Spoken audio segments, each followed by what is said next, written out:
하나님께서 우리에게 오늘 허락하신 말씀은 신명기 11장의 말씀입니다. 봉독은 21절까지 할 텐데요.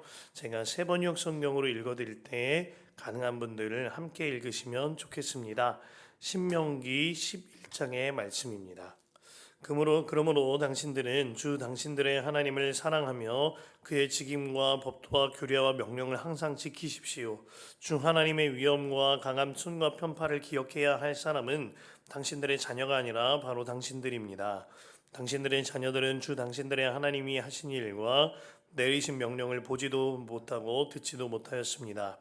당신들이 또 기억해야 할 것은 주님께서 이집트의 바로 왕과 그의 온 땅에서 기적과 표징을 일으키신 것과 주님께서 당신들 뒤를 쫓아온 이집트의 군대와 군마와 병거를 홍해 바닷물로 휩쓸어 오늘에 이르기까지 흔적도 없이 멸하신 일과 또 당신들이 이곳에 이르기까지 광야에서 당신들에게 하신 일과 르우벤의 손자요 엘리압의 아들인 다단과 아비람에게 하신 일, 곧 땅이 입을 벌려 온 이스라엘 가운데서 그들과 그들의 집안과 장막과 제발로 걸어다니는 모든 짐승을 함께 삼켜버리게 하신 일입니다.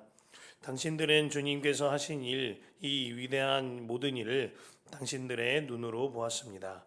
그러니 당신들은 오늘 내가 당신들에게 내리는 모든 명령을 지키십시오. 그러면 당신들은 힘을 얻고 당신들이 건너가 차지하려는 땅에 들어가서 그 땅을 실제로 차지할 것입니다. 또한 주님께서 당신들 조상과 그 자손에게 주시기로 약속하신 땅, 곧 젖과 꿀이 흐르는 땅에서 오래 살 것입니다. 당신들이 들어가서 차지할 땅은 당신들이 나온 이집트 땅과는 다릅니다. 이집트에서는 채소밭에 물을 줄 때처럼 씨를 뿌린 뒤에 발로 물을 댔지만 당신들이 건너가서 차지할 땅에는 산과 골짜기가 많아서 하늘에서 내린 빗물로 밭에 물을 댑니다. 주 당신들의 하나님이 몸소 돌보시는 땅이고 주 당신들의 하나님의 눈길이 해마다 정초부터 섣날 금음날까지 늘 보살펴 주시는 땅입니다. 당신들이 오늘 내가 당신들에게 명하는 그의 명령들을 착실히 듣고 주 당신들의 하나님을 사랑하며 온 마음과 정성을 다하여 주님을 섬기면 주님께서 당신들 땅에 가을비와 봄비를 철따라 내려주셔서 당신들이 곡식과 포도주와 기름을 거두게 할 것이며 들에는 당신들의 가축이 먹을 풀을 자라게 하여 주실 것이며 그리하여 당신들은 배불리 먹고 살 것입니다. 당신들은 유혹을 받고 마음이 변하여 다른 신들을 섬기거나 그 신들 앞에 엎드려서 절하는 일이 없도록 주의하십시오. 당신들이 다른 신들을 섬기면 주님께서는 당신들에게 진노하셔서 하늘을 닫고 비를 내리지 않을 것이며 당신들은 밭에서 아무것도 거두지 못할 것입니다. 그렇게 되면 당신들은 주님께서 주신 기름진 땅에서도 순식간에 망할 겁니다. 그러므로 당신들은 내가 한 이 말을 마음에 간직하고 골수에 새겨두고 또 그것을 손에 메어 표로 삼고 이마에 붙여 기호로 삼으십시오. 또 이 말을 당신들 자녀에게 가르치며 당신들이 집에 앉아 있을 때나 길을 갈 때나 누워 있을 때나 일어나 있을 때나 언제든지 가르치십시오. 당신들의 집 문설주와 대문에도 서서 붙이십시오. 그러면 주님께서 당신들 조상에게 주겠다고 맹세하신 땅에서 당신들과 당신들 자손이 오래오래 살 것입니다. 당신들은 하늘과 땅이 없어질 때까지 길이길이 삶을 누릴 것입니다. 아멘. 하나님의 말씀입니다.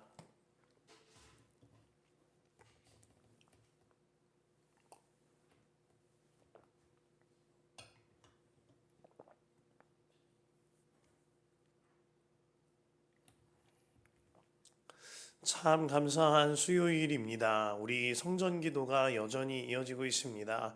따뜻한 불빛 아래에 그리고 따뜻한 찬양 아래에 함께 기도하며 이 예배당을 주의 영으로 충만하게 채워 계십니다. 그 채워 계신 주님을 기도로서 누리셨으면 좋겠습니다. 자, 우리 부부는요, 결혼식을 올릴 때 혼인 서약서만 하는 것이 아니라 법적으로 혼인 신고서를 올려서 법적으로 보호를 받게 됩니다.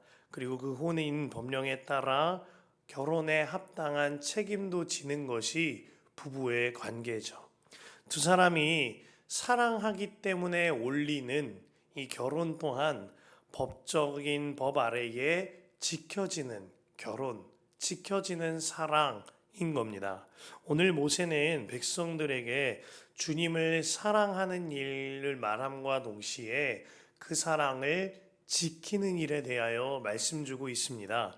1절에 보면 그러므로 당신들은 주 당신들의 하나님을 사랑하며 그의 직임과 법도와 규례와 명령을 항상 지키십시오 합니다.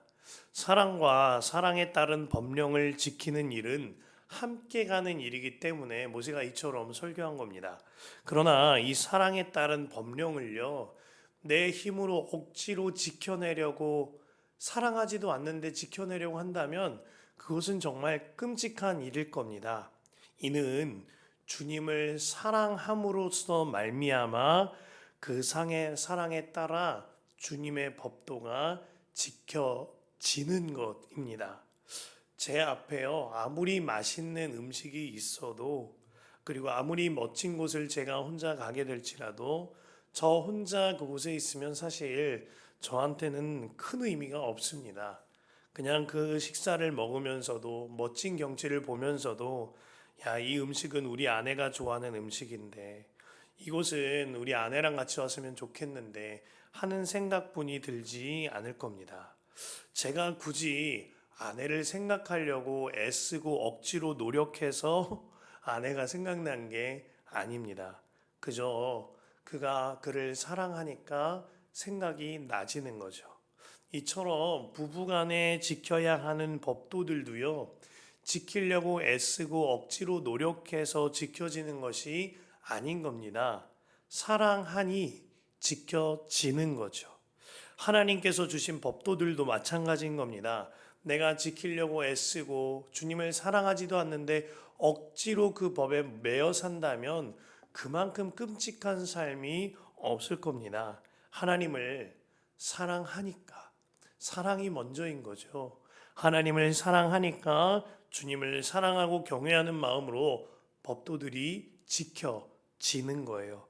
그러므로 하나님께 주신 명령과 법도도 짐이 아니라 사랑인 겁니다. 보네포 목사님이 사랑이 결혼을 지켜주는 것이 아니라 결혼이 사랑을 지켜줍니다 라고 말씀하셨는데, 하나님이 주신 명령과 법도와 이러한 것들이요, 주님과 사랑과 함께 할 때에 주님 안에 사랑을 지켜주는 거죠. 그와 동시에 모세는 하나님의 사랑과 은혜를 지킬 뿐만 아니라 기억하여서 전하여라 말하고 있습니다. 그 말씀이 2절입니다. 주 하나님의 위엄과 강한 손과 편파를 기억해야 할 사람은 당신들의 자녀가 아니라 바로 당신들입니다. 당신들의 자녀들은 주 당신들의 하나님이 하신 일과 내리신 명령을 보지도 못하고 듣지도 못했습니다.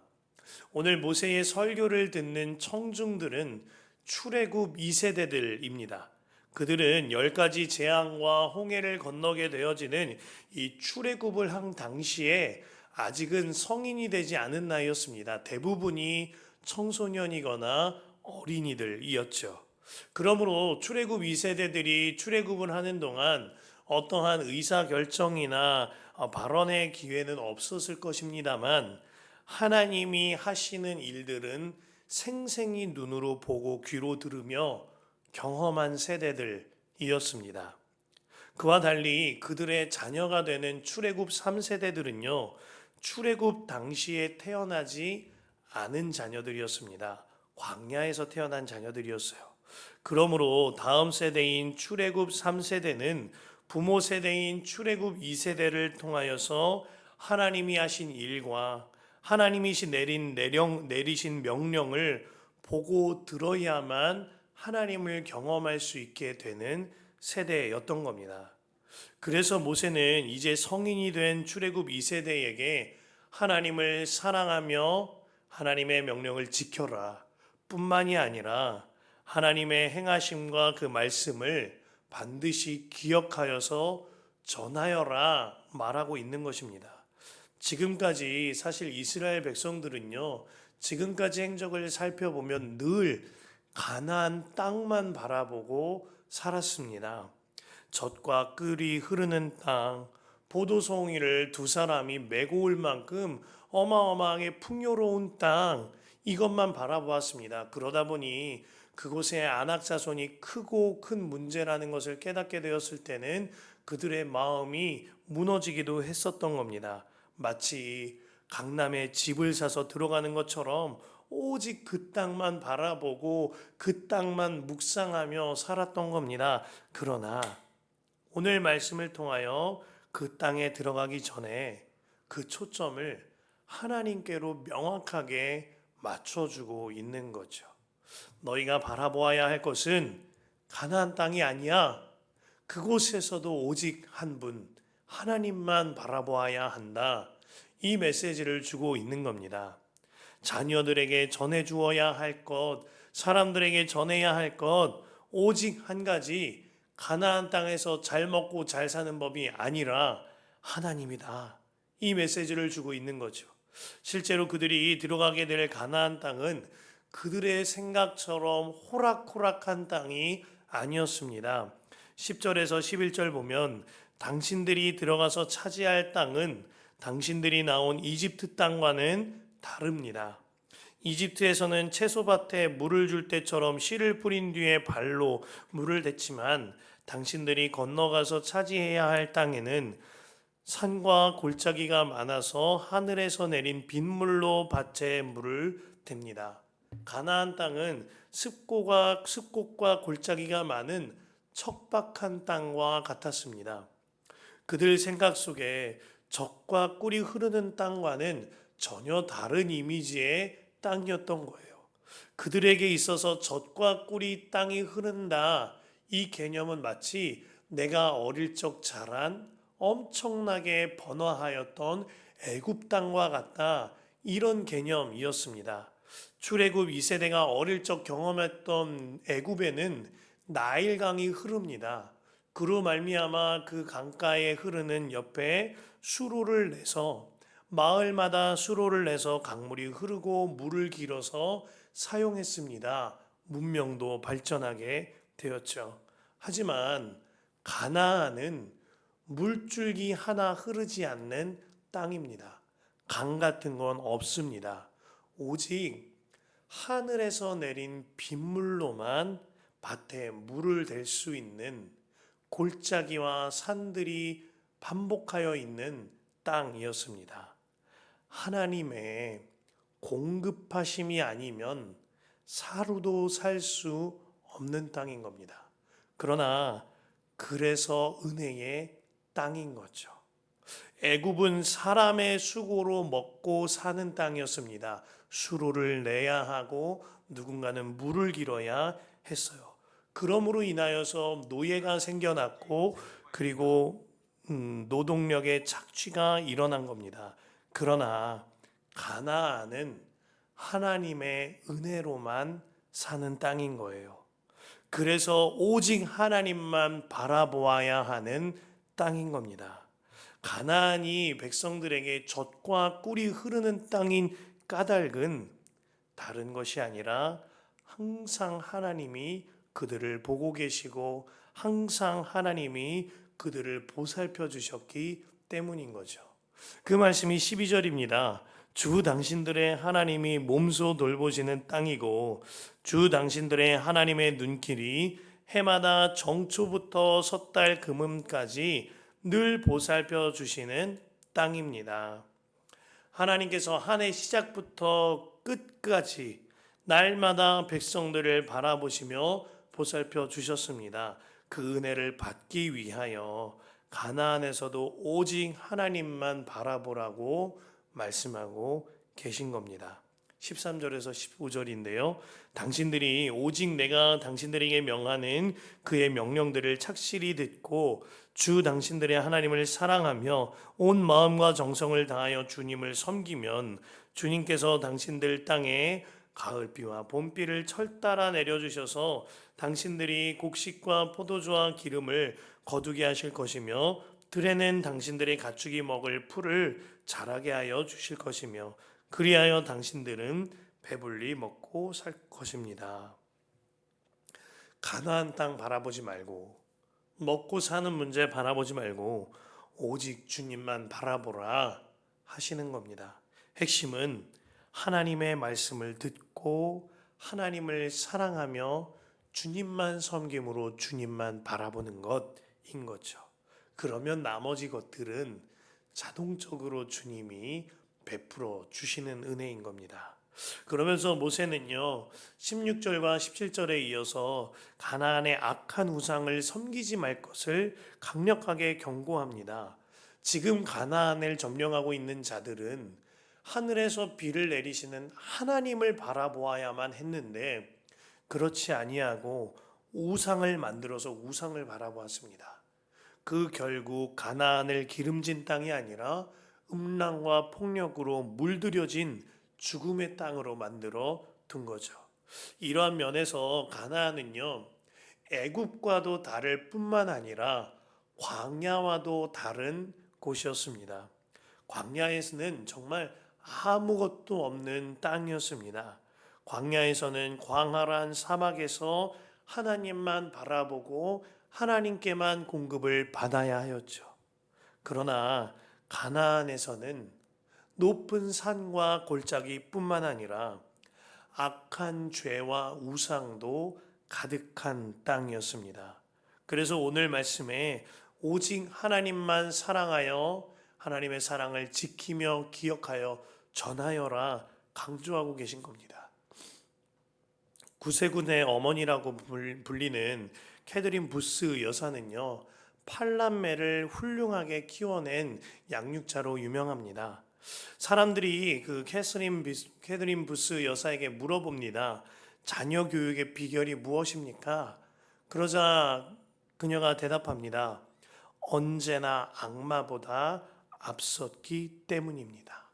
그러면서요, 악마가 나쁜 버릇을 심어주기 전에 좋은 버릇을 심어주었고, 나쁜 친구 데려다 주기 전에 좋은 친구를 데려다 주었고, 나쁜 말을 가르치기 전에 좋은 말을 가르쳤습니다. 하고 있어요. 오늘 말씀과 같은 맥락에서 하는 이야기인 거죠. 한국 장로교 최초의 목사 안수를 받은 7명 중에 한 분이신 이기풍 목사님이라는 분이 계시는데, 이분이 제주도의 선교 마음을 받고 제주도 선교사로 섬기다가 신사참배로 삶을 마감하게 됩니다. 그때 그 목사님의 아내셨던 윤함의 사모님이 자녀들에게 유언장을 남기는데요. 그 유언장에 첫 마디가 이렇게 쓰였습니다. 5분 이상 예수님을 잊지 말아라. 남편 먼저 보낸 사모님께서 얼마나 어려움이 많았겠어요.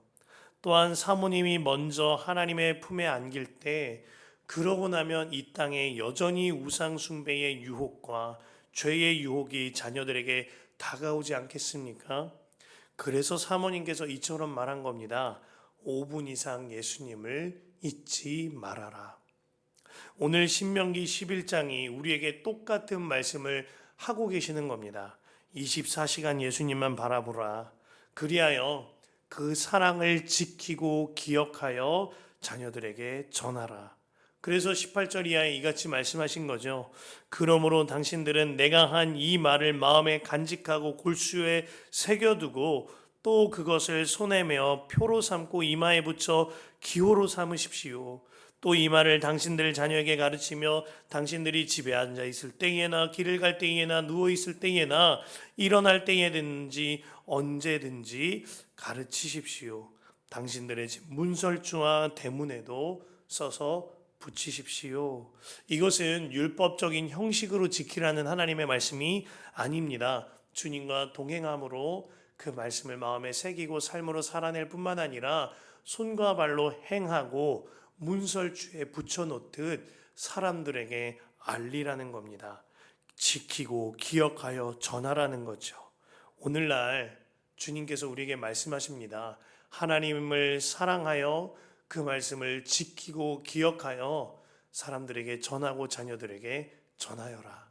이 말씀의 대상은 내가 우리 자녀들에게 뿐만이 아니라 우리 양육 대상자 그리고 속회원 일터에서 만나는 모든 이들에게 하나님의 사랑을 지키고 기억하여 전하여야 하는 것입니다.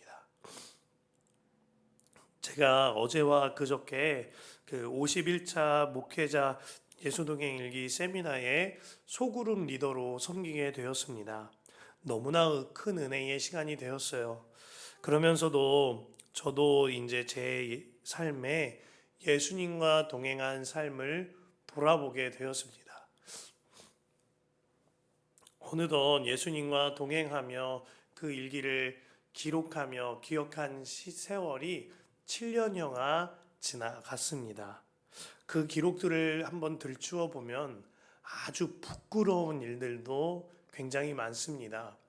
제가 부끄럽게도 전도사 생활을 하면서도 음란의 죄에 넘어졌을 때, 은밀한 죄에 넘어졌을 때, 이 일을 저희 아내에게 빛 가운데 교제하면서 용서를 구한 일, 그리고 선생님들 앞에 솔직히 고백하고 제가 이것밖에 되지 않는 사람입니다. 고백한 일도 적혀 있었습니다. 뿐만 아니라 사역하면서 관계의 실패로 인하여 사람들에게 찾아다니면서 용서를 구하고 또 주님 앞에 회개했던 일도 제 일기장에 적혀 있습니다. 뿐만 아니라 가정에서 말도 안 되는 혈기를 부려서 그날 회개하고 돌이키며 다시 한번 나는 죽었노라고 처음부터 다시 시작하는 것과 같은 나를 지났던 날도 부끄러운 기록으로 적혀 있습니다. 수많은 어려움들 앞에 또 부끄러운 일들 앞에 때로는 도망치고 싶은 때도 있었고 이제는 좀 숨어 지내고 싶을 때도 있었습니다. 하지만 그때마다 그럴 수가 없었어요. 만일 제가 도망치거나 숨게 된다면 저는 다시 옛사람으로 돌아갈 것이 분명해 보였기 때문입니다. 음란하고 폭력적이며 날마다 혈기 부리면서도 사람들을 향하여 판단과 정죄하는 악한 저희의 옛사람으로 돌아갈 것이 분명했기 때문에 도망칠 수 없었고 숨을 수 없었던 겁니다. 그래서 때마다 오늘 말씀 18절에서 20절처럼 제 마음과 삶에 새기고 문설주와 대문에 붙여놓듯이 기록하여 사람들에게 알렸던 것입니다. 만일 그런 상상을 하게 되었습니다. 시간이 이제 흘러서 나중에 제 일기장을 저희 자녀들이 보게 된다면 그들의 믿음이 흔들릴 때, 그들의 마음이 무너질 때, 그들에게 영적 슬럼프가 찾아왔을 때 제 영적인 민낯이 기록된 제 예수동행 일기를 제 자녀들이 보게 된다면 그들이 조금이나마 힘을 얻을 수 있지 않을까? 조금이나마 다시 한번 일어날 수 힘을 얻지 않을까 하는 마음이 드는 겁니다. 아, 아버지도 목사님도 이때 이런 넘어짐이 있구나. 그러나 하나님의 은혜가 더 크셨구나. 이것을 깨달으며 일어날 수 있을 거다 하는 작은 소망이 생기는 겁니다. 그래서 저에게 있어서 예수님과 동행하는 일기를 적고 나누는 일은 하나님의 사랑을 지키고 기억하며 전하는 일기입니다. 그리하여 성도님들과 함께 예수님을 바라보고 또 자녀들에게 함께 예수님을 바라보자 초청하는 초청장이 되기도 하는 거죠. 이 마음이 드니 날마다 저의 실패와 그것보다 더 크신 주님의 은혜를 담아내게 된 겁니다. 성도 여러분, 오늘 말씀을 통하여 주님께서 우리에게 강력하게 도전하십니다. 사랑을 지키고 날마다 기억하며 전하여라. 그 길이 저와 여러분들 그리고 우리 자녀들이 살 길입니다. 그리하여 그 길이 우리 가정이 살고 우리 교회가 사는 길인 것입니다.